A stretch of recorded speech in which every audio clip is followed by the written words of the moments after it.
Hello, fellow adventurers, and welcome back to another episode of Word Safari. In this episode, we're going to follow a theme that we have been doing for the past several episodes here and look at yet another Indo-European root from which we get a lot of cognates, a lot of descendants in our language today. As usual, we're going to go through and look at different sources that we get these descendants from. In other words, we have borrowed this root from different languages, as well as having some of our own native inheritances from our Old English and Germanic past.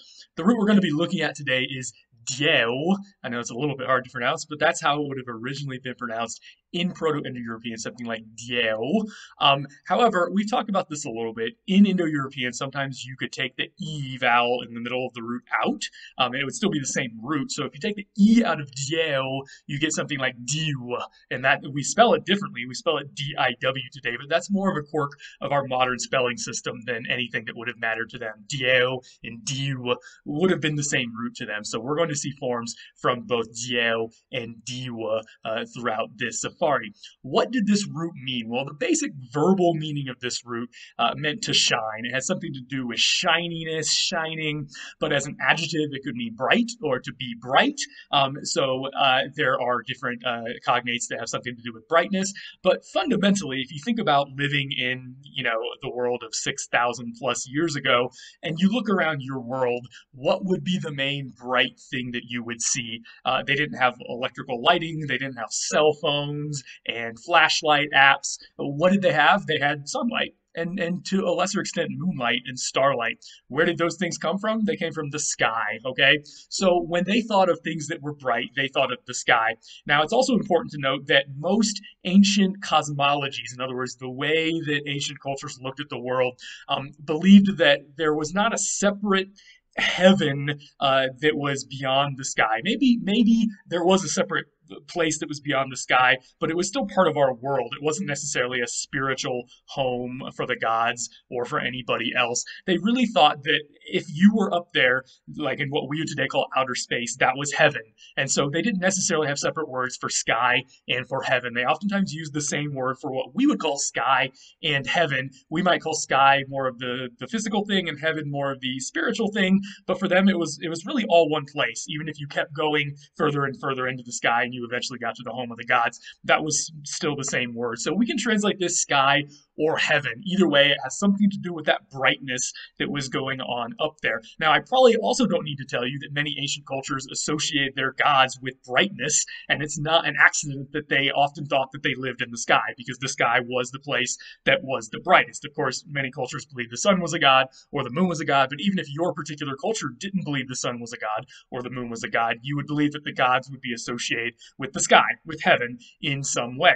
So it's not surprising that a lot of the words that have something to do with gods come from this dyeu root in Indo-European as well, because gods are really just, what are they? In many ancient cultures, they are beings that are associated with the sky, which is the bright place, and they may in fact be bright themselves, because many ancient religious traditions believe gods not only lived in the bright place, but were physically really bright and shiny, and you couldn't look at them, you had to avert your eyes.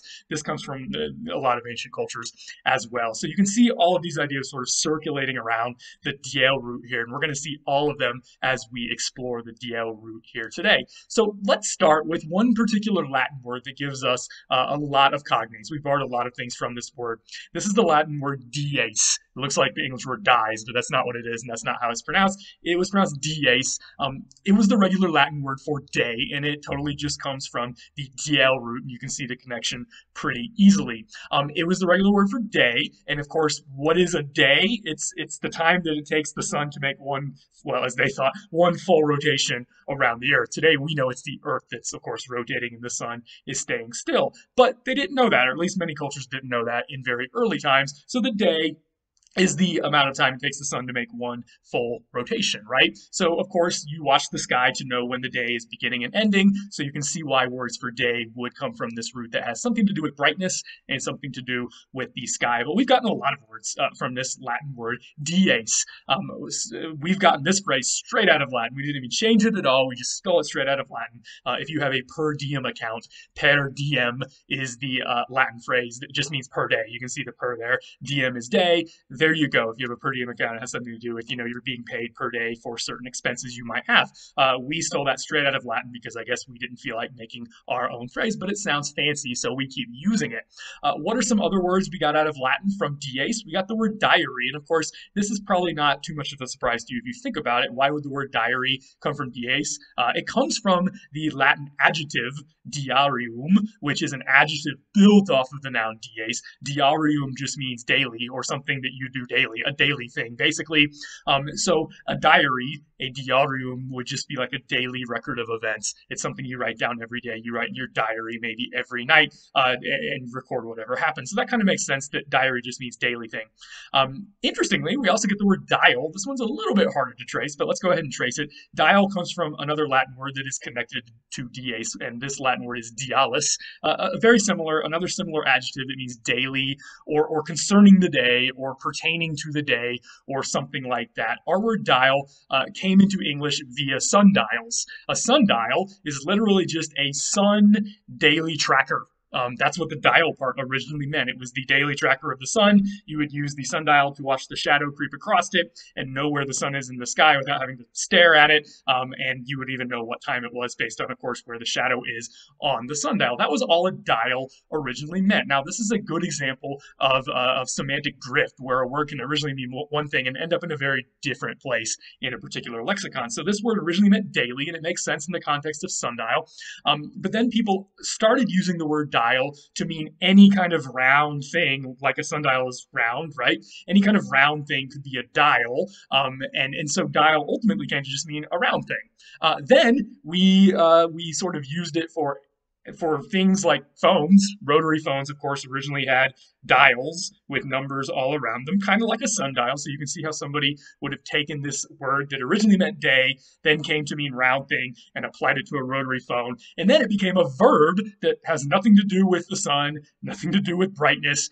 It just means to use a dial to dial a phone. And now it's really funny because on our phones today, unless you have a really old school phone, your phone probably doesn't have a round thing on it at all. It probably doesn't have a dial on it at all. Yet we still use the verb dial to mean dial a number on your phone, even though with our modern phones, you just hit the buttons and there's no dialing required at all. So if an alien was trying to trace this word, they would be a little confused how we got from point A to point C, because there is some intermediary stuff there that we have to deal with. But once you see the connection, you can really get where this word has gone, which again is one of the reasons we do these safaris here at Word Safari, because as I always say, you never know where words are going to end up. Let's look at some other words that come from Deuse. We have the word meridian. If you're not familiar with the word meridian, it comes from the Latin meri dies, which has the dies there at the end. This was a word in Latin that meant noon or south. Now, you might be like, okay, why would the same word mean noon or south? The etymology of this is going to help. If you break it up in Latin, it actually comes from two parts, medi and dies. The dies is day. Medi means mid. It's actually cognate with our word mid and middle. So meri dies just means midday. And by the way, you might be wondering why is it not a meridian instead of a meridian? In other words, where'd that R come from?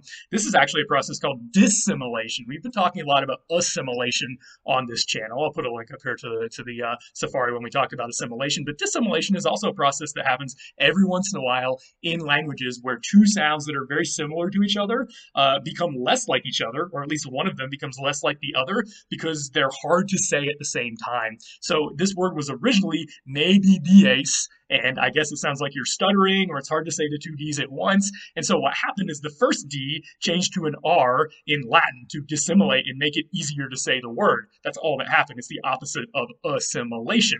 And in Latin, as with most languages that are not English, and especially American English, the R was not this weird sound we have, like I said, especially in American English. It was this trill. It was more of what we call a flap in the International Phonetic Alphabet. So it would have been probably just pronounced meri dies. And r is not a very different sound from duh. Duh. You can see how a duh would dissimilate to a r, and this would sound fairly similar to Latin speakers, but it would be easier to say meri dies than medi dies, or at least they thought so. And so that's essentially where the R comes from in meri dies. It used to be medi dies, Deuse, but then it dissimilated. So this word means midday. Where is the sun at midday? Well, if you're living in where all Latin speakers lived, which was the northern hemisphere, and where most humans still live today, thanks to the geography of our continents, if you are living in the northern hemisphere, the sun will be due south at midday. That's where it is. So if you find the sun at noon, you will automatically guaranteed be facing south, which makes sense that one word like meridies will be noon or south, and it can really mean either of these things. So how do we use this word meridian today? The on ending is just an adjective ending pertaining to noon or pertaining to the south. The way that we use this word today is it's a line that runs directly south. If you go outside at noon and face the sun, you will be standing directly south, and if you draw a line straight ahead, that will be a meridian. Of course, if you draw the line straight behind you, that's still a meridian, and it goes north instead of south. So a meridian is a north-south line. We have words like the prime meridian. Prime, of course, just means the most important line that runs north-south. There are many roads in many cities, I'm sure throughout the world, but specifically that I know of in the United States, that are called Meridian Road or something like that, that are drawn on the north-south line that the city was plotted on when it was first laid out. They laid out a meridian that goes down to an important central point in the city, and then if there's a road that goes directly north-south on that line, it will oftentimes be called Meridian Road, especially in the United States of America. So that's where meridian comes from. Another word, very different, that comes from the Latin word dies is dismal. This comes through French. This comes from Old French dies mals. Dies is the dies part. Mals means bad, as you might be able to guess. So dies mals would be bad or unlucky days. We took the word dismal out of French from this collocation, and we don't necessarily use it to mean days today. It can just be anything that's terrible. If you had a dismal day, it was a terrible day, it was a depressing day, or if something is just dismal, it's gloomy or bad or whatever, but it does come from Latin dies ultimately. Speaking of French, we get some other words through French that are even better disguised than dismal, but that do come from the Latin word dies. A lot of these other words in French will look totally different from dies. They will actually start with J of all things, so you would probably never guess that they are connected, but once I show you how they are, you'll see how this happened. Our word journey is one of them, and our word journey comes from the Old French journée. It looks pretty similar, right? In Old French, the word journée meant a day's work or travel. So it's a little bit closer to the idea of day, but we're still not all the way back there. Let's talk about the phonology of this. Journée in Old French came from the Latin word diurnum. Now, diurnum comes from dies. Diurnum is an adjective that just means pertaining to a day. It was originally an adjective and not a noun. However, it seems like in spoken Latin, especially later on as the empire started to break up and the Romance languages started to diverge, diurnum came to be used as a noun. It actually came to be the word that a lot of people would just use for day, like the noun day, even though it was originally an adjective that meant pertaining to a day or daily or something like that. Now, that dyeu at the beginning was like a dy sound, kind of like in the original root dyeu that we are talking about here. And it's pretty common whenever you have a y next to a consonant in many languages that it will undergo a process that we call palatalization. You don't need to worry about what that is, but basically what it is the dyeu will kind of merge together to a j sound. This is really common cross-linguistically. It's not just French that did it, but French did do it here. It changed diurnum to journum. And you can tell how if you say it pretty quick enough, you might evolve diurnum into journum pretty easily. So the jour part of French, of course, today, jour is just the regular word in French for day, comes from Latin diurnum, which ultimately comes from Latin dies, which ultimately comes from the dyeu root in Indo-European. So we stole journey out of French. Originally, it was the length of time the length that you can travel in a particular amount of time, which would be a day, because that is the root of the word. Nowadays, of course, we sort of dropped the idea of a day altogether, and it's just a trip of any length, but etymologically, it definitely has to do with a day's long trip. That was the original meaning of a journey. What's another word that comes from French that has this jour thing that comes from Latin diurnum? How about journal?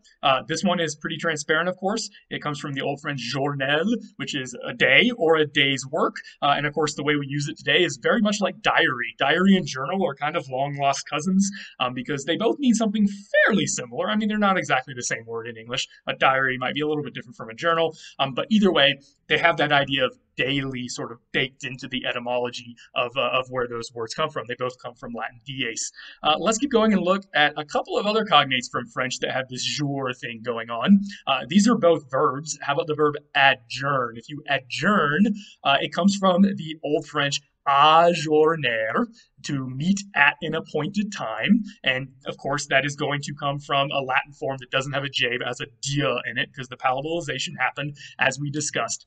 It has a prefix on it, and that prefix is actually odd in Latin. Now, this is also going back to something that we have talked about in a previous safari. Actually, we spent 2 safaris talking about the prefix odd in Latin. So adjourn goes all the way back, the first part of it goes all the way back to the prefix odd in Latin, which means to, or onto, or toward, or something like that. The diurn part is the day part, and the ra is just a verb ending in Latin. So adjournare became ajourner in Old French. And again, you can see how that could kind of get run together, and this is where we get the word adjourn from. Now, the original idea of this word in the late Latin form, adjournare, when you break down the parts, is to put something off to a day. To is the odd, diurn is the day, so it's actually pretty transparent when you can break it up that way. And then in Old French, it's still meant to meet at an appointed time in the future. Interestingly, in English, we switched up the meaning a little bit to refer more to the breaking up a meeting than to setting a new time for a meeting, although it's usually assumed with the word adjourn in English today that if you're breaking up the meeting, it's of some kind of committee or governing body or something that it is going to meet on a future specified day. So that idea of setting a day in the future is still lurking in the background of adjourn, but we had changed the semantics a little bit to really be focusing more on breaking up a meeting than setting a time for a new meeting in the future. Another verb that comes from this same family that comes through French is sojourn. Sojourn also has this journ, same journ that we've been seeing as in journey and journal and adjourn, but as you can tell, it has a different prefix. It doesn't have odd on the front, but so might not look like a prefix you recognize. So let's talk about this. This comes from the Old French sojourner, which meant to stay temporarily or to visit a place or something like that. That so is what is left of the Latin prefix sub. You can probably guess, even if you don't know what the Latin prefix sub meant. It meant under. Anything sub is under, and so we kind of stole that out of Latin. Pretty easy to tell. So in late Latin, to subdiurnare literally meant to day under or to under day, which is a little bit of a metaphor. That might not be as obvious as ad diurnare, to set a day to something, that you're going to do something. To subdiurnare really just means to spend the day in a place. And I guess the idea of sub here seems to be that you're not spending a lot of time. That might be the idea of under. It's not a lot of time, it's under how much time you could spend. But again, words, especially prepositions like sub, are oftentimes very finicky in different languages.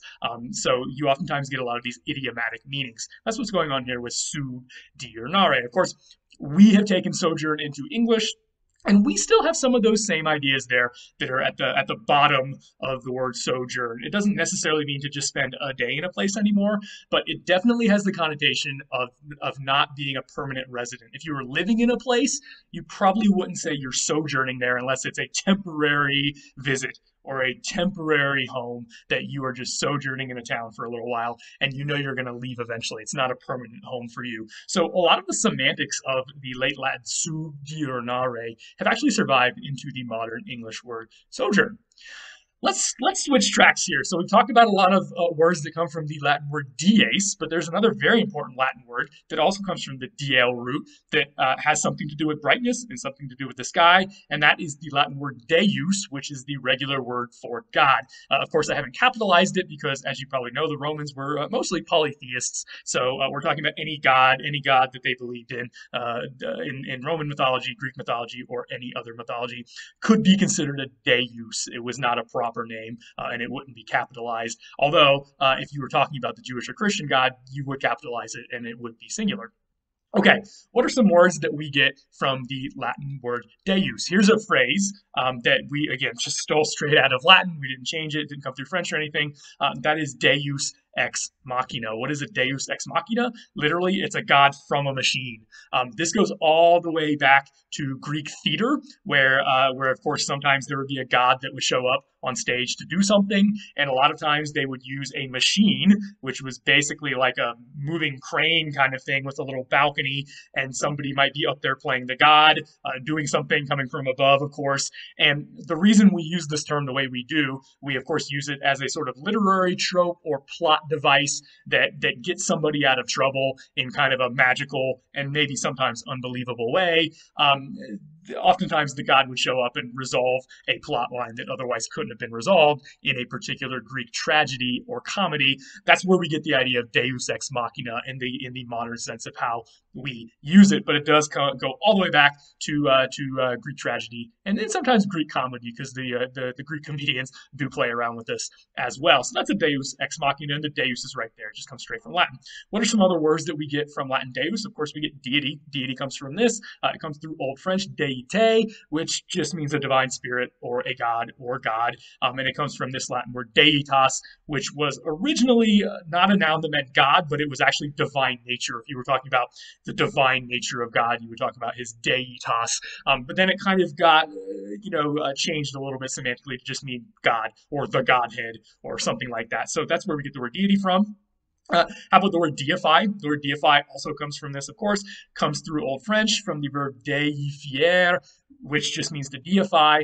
This comes from Latin deificare, which was a verb that means to make into a god. You can write this down. The dei part means God, and the fic part means to make. So when you put it all together, it just means to make into a god. And by the way, this is something that is true for all of our ify words. I think I've mentioned this before. Like to magnify means to make bigger, to make great, if you magnify something. So to deify just means to turn somebody into a god, or to make somebody into a god or deity, or to worship them like they're a god, even if they aren't. Let's go on and look at a few words from the Romance languages. Here's another French one, adieu, which comes from Deus. It comes from the Old French adieu, which originally was part of a whole sentence. It was not a whole sentence, but the idea would be you would be saying goodbye to somebody, and the polite thing to do would be saying, I'm commending you to God. In other words, I'm hoping that God's going to take care of you because we're not going to see each other for a while, and I hope you don't run into any problems in your life. So that's the adieu part that comes from Latin ad deum. There's that ad again that we have been looking at that means to. Deum here is, of course, just from Deus, that means God. So when you're bidding somebody adieu, you are bidding them to God. And that's all you are essentially saying. Now, interestingly, it translates our English word goodbye, but our English word goodbye comes from similar sentiments that are from 4 native Germanic words. No Romance vocabulary here. Goodbye is actually just a contraction from God be with ye.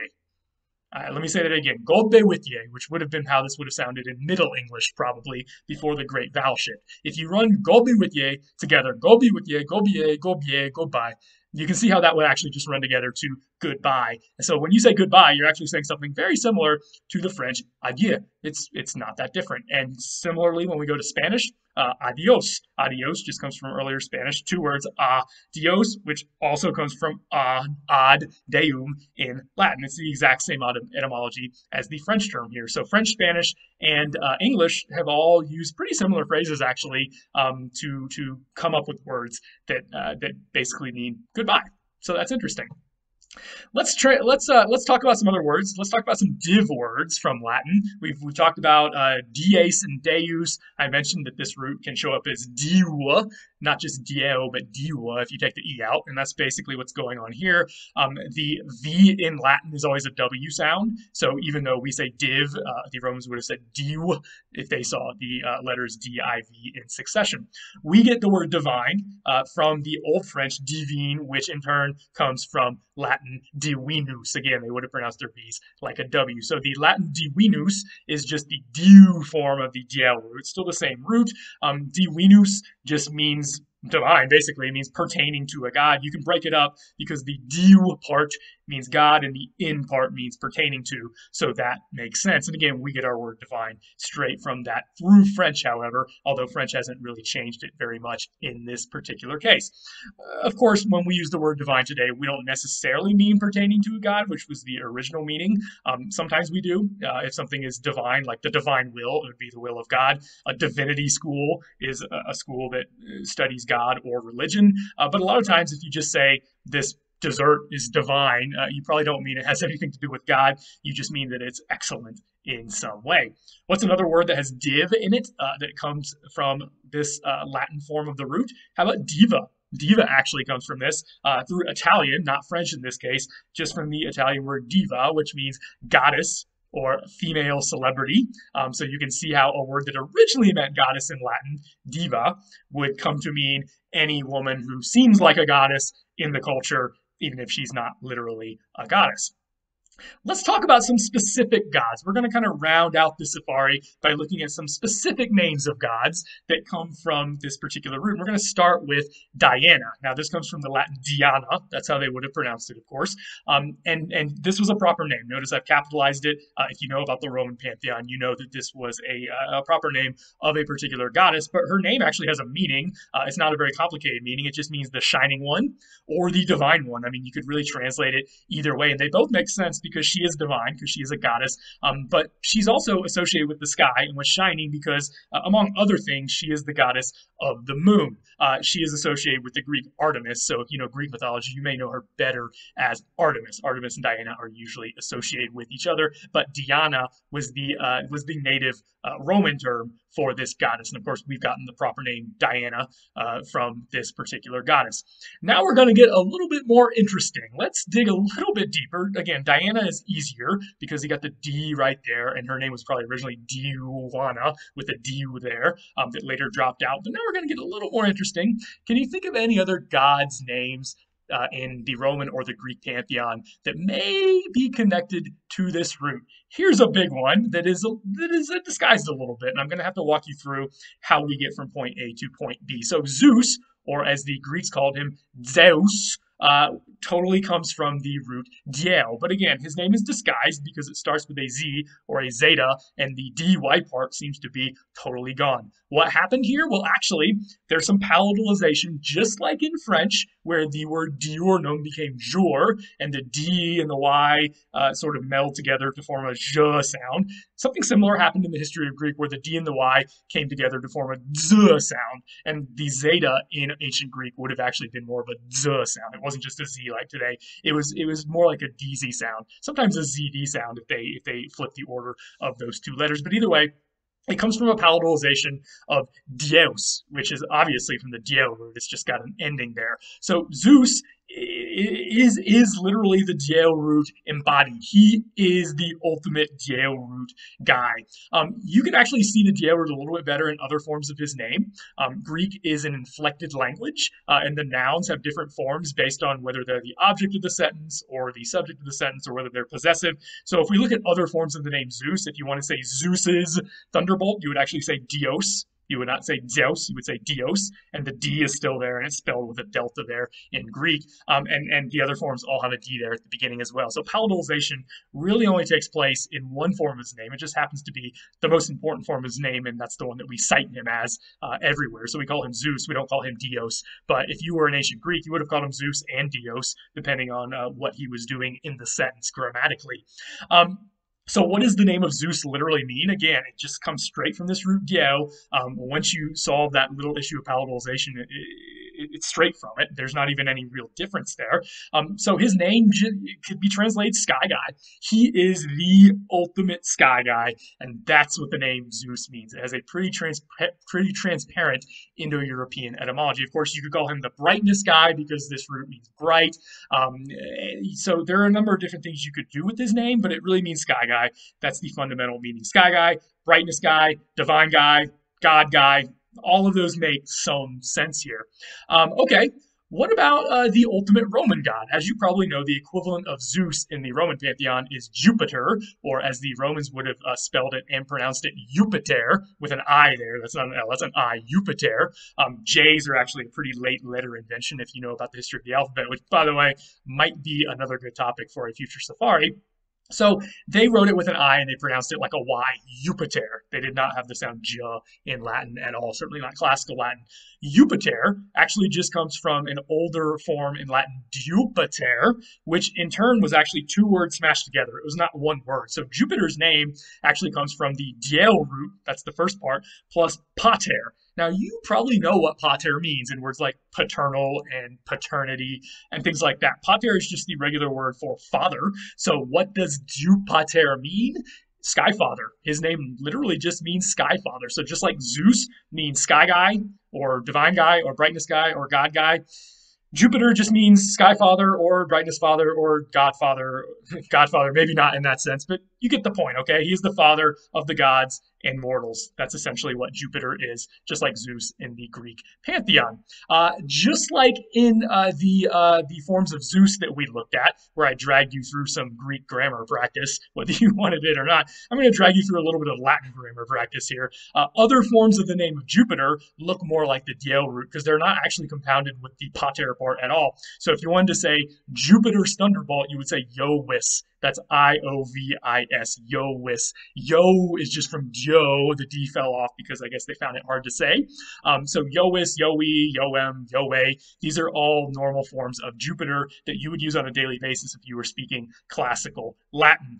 So they knew that the pater was just kind of an extra thing that was put on the end, even though we pretty much just call him Jupiter today. However, you may have heard him called Jove. Have you ever heard Jupiter called Jove? Or maybe you've heard somebody say, by Jove, especially if they're trying to sound Roman or something like that. Jupiter and Jove are the same guy, but they're also part of the same word if you go back and learn classical Latin. And you can see that all this ultimately comes from the dyeu root. Jupiter, Jove, whatever. There's some other words that we get from Jupiter and Jupiter's name, especially the Jove part of Jupiter's name. We get the adjective jovial from it. Jovial just comes from the Latin jovialis, which just means it's an adjective that means pertaining to Jupiter. That's all it means, pertaining to Jupiter, pertaining to Jove. And of course, we use it today to mean happy or lucky. If you're jovial, you're just happy. You're optimistic. You're in good spirits. This originally goes back to what we would probably today call an astrological concept, that if you were born under the sign of Jupiter, that was considered lucky.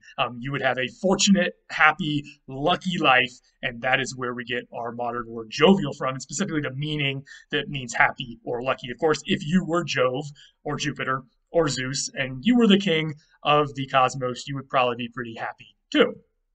We may also get some names from this root, like Julius and Julia in the month July. This is the month July is another thing we talked about. I'll put another link up here if you want to go look at that. The best etymology, the best guess that we have, and names are always a little bit tricky. Proper names can be difficult to trace. So I would not say that this is a 100% definite etymology, but for my money, the best guess as to where this word comes from is from the Latin jovialis, the same word that jovial comes from, and it was probably a contraction. We know that O sounds in Latin oftentimes got contracted to an U, so it wouldn't have been that weird for a word like jovialis to get contracted to Julius as a name. The name Julius, even though we think of it most commonly with Julius Caesar, of course, was not actually a name that you would give to a person as their first name. It was actually a clan name. In other words, what we would call a last name. And believe it or not, in Julius Caesar's name, it was still a clan name. It was not his first name, because if you know about his whole name, it's actually Gaius. Gaius is his first name, and his full name is Gaius Julius Caesar, and Julius is one of his two clan names there at the end. So there was a whole clan in Roman times called the gens Julia, and if gens sounds familiar, I'll put another link up here back to the safari where we talked about the gen root several safaris ago. Gens is just a regular term in Latin. It means clan or family or something like that. The gens Julia is the Julian clan, and Julius Caesar belonged to the Julian clan, which is why Julius is a part of his name. And of course, we get names Julius, Julia, and July from the name of this clan. But where did this clan get its name from? Well, our best guess is that it ultimately just goes back to Jupiter. It's the Jove clan. It's the jovial clan. It's the Jupiter clan. However you want to describe it. Now, if you know anything about Roman mythology, you know that the Julii, that's the name of the clan members, the Julii had a story in their mythology that they traced their ancestry back to a guy named Iulus, or maybe Julius. But it's pretty common in ancient cultures to believe that your clan comes from what we call an eponymous ancestor. Eponymous is a fancy word that means you're named after them. So the Julii believed that they traced their ancestry back to a guy named Julius, and that's where they got their name. However, a lot of these eponymous ancestors were probably made up. There may never have been a character named Julius, and they may have just forgotten where their name came from, but it originally had something to do with Jupiter, which, I mean, really, either way, it's not a bad place to trace your clan name to. And even if there was a real guy named Julius, he may have ultimately gotten his name from Jupiter anyways. One more thing I want to talk about here, and this is going to be really interesting because you've probably noticed that we've only been talking about Latin and a little bit of Greek because we fit Zeus in there. He would be mad at us if we didn't. But mostly Latin. We've mostly been talking about Latin derivatives of the dyeu root. So you might be wondering, okay, what about a native Germanic cognate? Now, if you remember Grimm's Law, you remember that D's become T's. So we're going to be looking for something that starts with a T, and here it is. It's actually this word right here. Tuesday is our biggest, most common Germanic cognate from the dyeu root. So again, the D becomes a T, and you still have some similar vowels in there. So Tuesday, where do we get the name Tuesday from? Maybe you haven't thought of this. This comes straight from Old English Tuesday. That's how it would have sounded, Tuesday. And we've, of course, learned that together to Tuesday today in modern English, but it's still recognizably the same word. However, if you break this word up in Old English, it means something. Tues is just Tues, and the day part is day. That's all it means. So Tuesday was originally a word that meant the day belonging to Tu. Who was Tu? Tu was a specific god in the pre-Christian Germanic pantheon. Now, we always have to hedge a little bit here because we don't know as much about the pre-Christian Germanic pantheon as we would like. We get a lot of information about the pre-Christian Germanic pantheon from the Norse sagas because they kept this information going and handed it down the longest of all Germanic peoples. But some names still shine through, like this Old English name that shines through from the pre-Christian period. So, who was the god Tu? The interesting thing about the god Tu is it's just dyeu with Grimm's Law done to it. You change the D to a T, you get Tu instead of dyeu. It's literally the same name as Zeus. It's literally the same name as Jupiter without the father part at the end of it, which originally wasn't really part of his name anyway. So if you just try to match up the names, this must have been a really important god in the ancient Germanic pantheon because he matches straight up etymologically with Zeus and Jupiter. However, when Romans started coming into contact with the Germanic tribes, they made connections between the gods that they learned about from the Germanic tribes and the gods that they believed in their pantheon, and they would oftentimes just call Germanic gods by Roman names that they thought would fit the best. And so when Romans started, studying Germanic people to the extent that they did anthropology, as we would define it today, they actually did not connect you with Zeus or Jupiter, even though we know, especially from modern linguistics, that his name is Zeus or Jupiter. They actually connected him with another Roman god, which was Mars, or Ares in the Greek pantheon. And if you know about those gods, Mars is the god of war. So they basically said Tu was more of a war god than a supreme sky god. So our best theory is that maybe originally, way back in prehistory, Tu was the supreme sky god in the Roman pantheon, just like Zeus and Jupiter still are in the Greek and the Roman pantheons. However, by the time that the Romans started meeting the Germanic peoples and talking to the Germanic peoples, Tu may have become more of just a god of war than the alpha male god like Zeus and Jupiter. Now, this wouldn't have been that surprising because the Germanic peoples were a very warlike group of people, and so it wouldn't be that surprising if their main god came to be their warrior god. They sort of, specialized him specifically as a warrior god, and we see this in cultures all over the ancient Mediterranean and probably all over the ancient world, where the main god is the warrior god, and the warrior god is the main god because it's really the thing that the culture seems to value and prize more than anything else. If you can win wars, you can pretty much do anything you want, and so that's going to be your main god. So ultimately, Tuesday got its name because in the Roman calendar and the Roman names for the weeks, what we call Tuesday was Mars Day, and this still shines through in Romance languages, where oftentimes something like Martes, Mars Day, will be Tuesday, and it will translate Tuesday out of English. So Tuesday got its name because the Germanic speaker said, "Oh, Mars is Tu, so we're going to translate their Mars Day as Tuesday," and that's ultimately where we get our word Tuesday from, even if originally, etymologically, Q was not necessarily just the god of war, but he was actually other things too. And I will say one more thing, because somebody probably knows this. Q does have some other important things that he does in the Germanic mythology. Even though he is mainly a god of war, he is associated with some other things as well. But ultimately, he is a very shadowy figure, and he has really just left us this very important name in one of our 7 days of the week that we use today. One more thing I want to say, and this is probably something that you have been wondering about this whole time. Is he going to bring this up? Is this from this root? What about the word day? Our word day looks a lot like the dyeu root. It has a D, it has a Y, it has a vowel.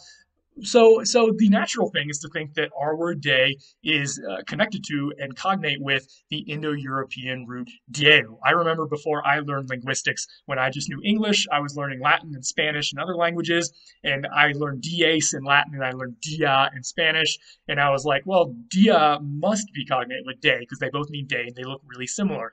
As it turns out, I was wrong. Day and dia, or dies, are not connected to each other. And one way we know that is Grimm's Law. Again, Grimm's Law says that the D becomes a T in any native Germanic inheritance. So if there was a word from dyeu, it's going to have to start with two, or rather T, like Tuesday does in the word Tuesday here that we have just been talking about. So it doesn't work. The word day in Germanic actually comes from a different Indo-European root, and interestingly, from two different Indo-European roots that were smashed together. One of them meant day, and one of them meant scorching or heat or something like that. And they were smashed together to make one word, and that's where we get our word day from. So just a bonus, just something interesting to think about, that even though it looks like the word day should come from the Indo-European root dyeu, it does not. So between twos and day, the twos is the part that comes from dyeu, not day. Okay, we're going to end there. Can you think of any other words? I know this was a long journey with a lot of interesting stops that we saw along the way, sort of interesting trivia facts from religion and other spheres of history. But if you can think of anything else that you think should be added here, let me know. See you next time.